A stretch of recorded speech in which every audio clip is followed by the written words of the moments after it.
You're welcome back to Hello Nigeria. It's time for our top story. Like I teased earlier, we have the pleasure of having Professor Chris NWAOKOABIA Jr. as the Director General of the Country First movement. Thanks for joining us on Hello Nigeria. Thank you, Professor Chris. Now, there's a lot going on in the country, and because of time, we won't be able to go into everything in detail. The first, one of the biggest stories that broke yesterday was the federal government came out to say blatantly that, look, it was a false alarm. There's no cause for alarm. There's no 25 billion missing.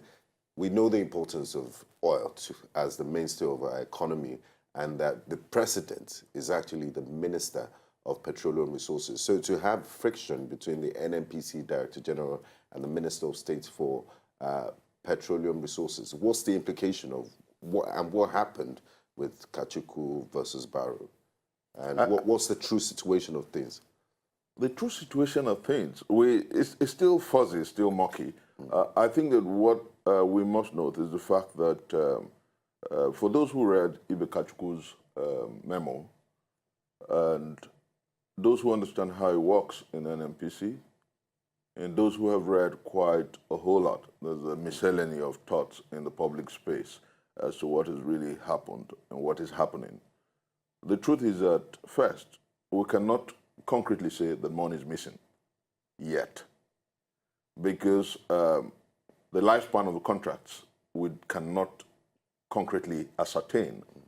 But is the contractual protocol suspicious? Yes, because Ibe Kachuku raised that much of suspicion. And don't forget that the witch cried last night and the child dies this morning, so we can make our conjectures. That is why Nigerians are concerned. The other time, there was an alarm raised by a sitting CBN governor, and the government of that day tried to cover it. And so Nigerians are unwilling to allow another such cover-up happen. And that is why we're conscious, that's why we're careful, and that's why Nigerians are saying, tell us exactly what is happening. And then don't forget again that the vice president has come to say that for those who are saying that I owned up to having approved it, no, what I approved was loans, not contracts. And so did the contractual protocol and those who were responsible for it go through due process? That's a major question that Ibe Kachuku raised. And let them not bring us to that same old praxis of family affair. This is about our country, and this is about the mainstay of our economy. You know, and then country should come first. That's exactly what I think. So those who are trying to cover it up, those who are saying it's a false alarm, haven't addressed the issues. Nigerians want to know whether the $25 billion contracts were duly awarded. Did they go through public scrutiny? Did they go through proper contractual protocol? Did they undermine the Minister of State for Petroleum, who indeed at that point was the actual minister because our president was away? And then did they seek the mandate of the acting president, who was the president in charge at that point? If they did not, then it means that everything about that contract was illegal and mucky. So I don't think Nigerians are wrong to raise their suspicions. Before we go to Imo State, you said Nigerians demand an explanation. Are we really going to get an explanation, or is this going to be like the other ones that have been swept under the carpet? I have said time and again, and just a few, just about an hour ago, I posted online my write-up, my thoughts on this. The world is run by men, mad negatively and mad positively. And mad, simply, like one of my protégés would say, is simply the acronym for make a difference. Now, are we making a difference? Can we make a difference? I'm coming to your question, because Nigerians must insist. Those who govern and who pretend over this country are employees. We must understand that. We should begin to change the narrative. We must continue to to ask questions. We must continue to urge and to nudge them to do what is right, proper, and right. Let us not assume, because they are not our masters, they are not our overlords. I was saying a few days ago in another platform like this that it's only in Africa that you see a president, he's talking for 2 hours and one man is standing behind him. The vice president does that, the president does that, the governors do that. It gives a slave and a slave master paradigm, and that's not what it is. Leadership in this new world, even if you check through the 20 superpowers, when the president is talking, he's standing alone. I mean, he's a servant of the people. So we must begin to insist on nothing but the right protocols, nothing but the right paradigms, nothing but governance being accountable to the people and being responsible and responsive. I mean, just this morning, as an aside, the Dutch Prime Minister rode his bicycle to the palace of the king to present a letter for permission to form a government. So we need to start looking at no security escorts, nothing. Yeah. No, that's what the world is. And we must even understand, there's nothing wrong with security escorts. We must understand that they don't have security escorts because they are special citizens. They have security escorts because of the nature of their job. Fantastic. And we understand, if you're given a job and you know that it's high risk, then the people, even if you work anywhere, you don't have to be president, that they need to secure your life and property. And that's why they have security operatives, not to show their symbol of importance or the fact that they are higher than others. So people must start to understand that if we don't see them as servants, we will not get anywhere. God bless you. Let me say this. You have just hit the nail on the head. The reason we give them security is because of the nature of their jobs. Yes. And so security men should not stand behind them like slaves. If you are addressing the country, you are addressing the country as a servant of the people. And we must begin to change the narratives. That's why our country, what I put on, it's wanted. We're looking for madmen and women who will ask strong questions. And we must begin to change the paradigms. That's exactly where we are as a nation. Because save and except that is done, our search for the new republic will be like the wait for Godot. All right. You've mentioned that our leaders should understand that they are in service to the people. Now, one person who has come on the fire lately would be the governor of Imo State, Okorocha, and we see that he erected a statue of Jacob Zuma, and apparently people have reacted. And a few others. And a few others who might be invited. One by one. You know, and over the weekend, he was given a title. You know, when he came to unveil this statue, he was given a title called, translated into English, it means warlord. Has he acted as a servant of the people? People have gone online to rain curses on him.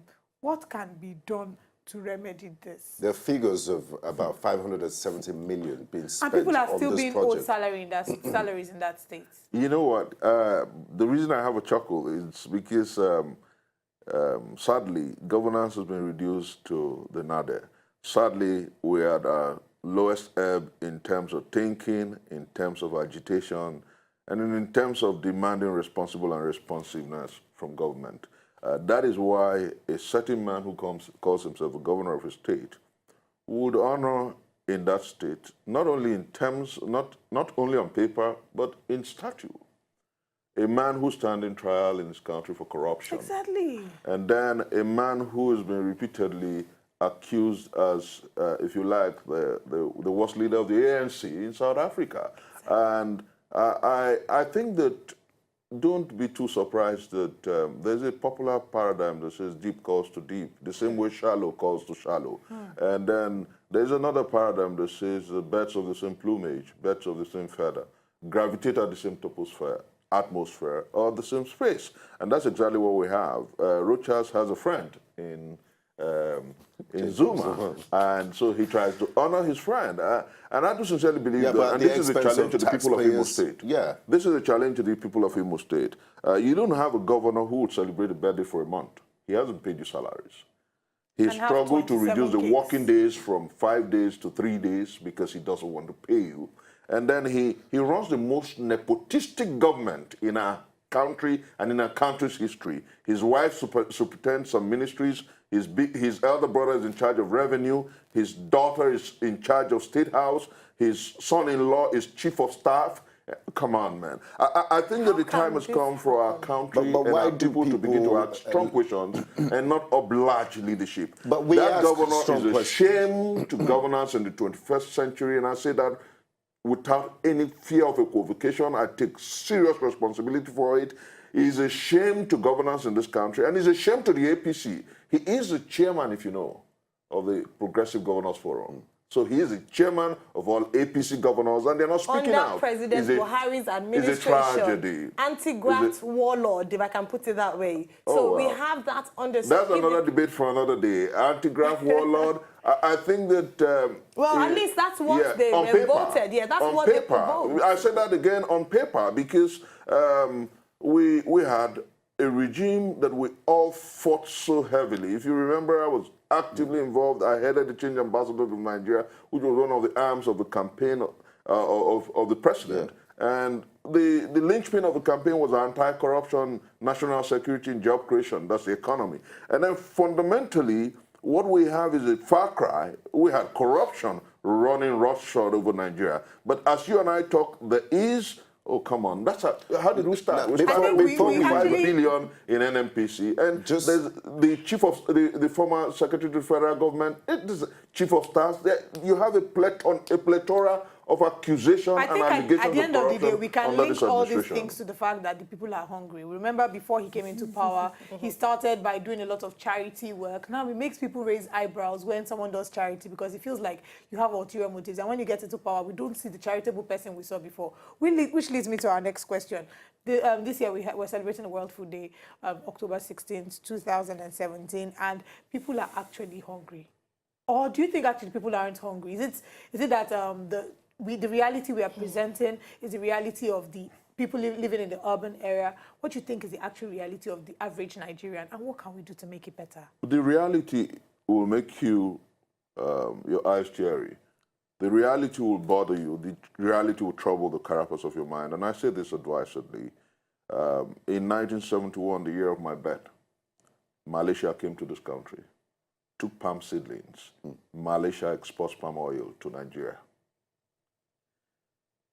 In my elementary social studies, when I was about 7, 8, in the year of our Lord, 1978, 79, I was told about the pyramid of granite. I was told about hides and skin. I was told about the silos of cocoa. And they're all gone. What is the reality? Your people will be hungry. And so those who are denying it, and then don't forget again that when the Russian archaeologists and agriculturists visited this country in 1990, they said they've traveled around the world, and that the nation with the best soil in the world is your country, my country, the country called Nigeria. This is the only country where you can plant and harvest 4 times a year. This is the same country that's struggling to feed her citizens. It's a bad story. It's a terrible trajectory. It makes my heart bleed. But what can we do? You know, because I think that rather than agonize, the time has come for us to begin to organize to save our country. What must we do? A new generation of thinkers must rise up and challenge leadership to responsible and responsive action. I say this advisedly. You cannot have a country that is blessed with arable soil everywhere. The whole of a knot alone can feed Africa.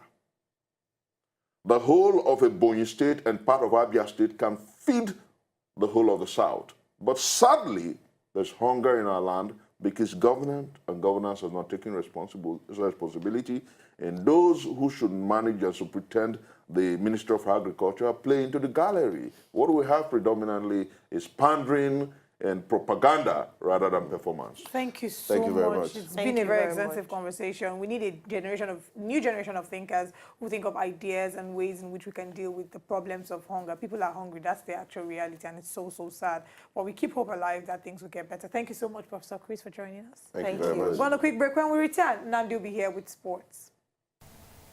To enjoy more of these our Ogbonge videos when you just watch, press this button to subscribe on top of our YouTube page. You go love her.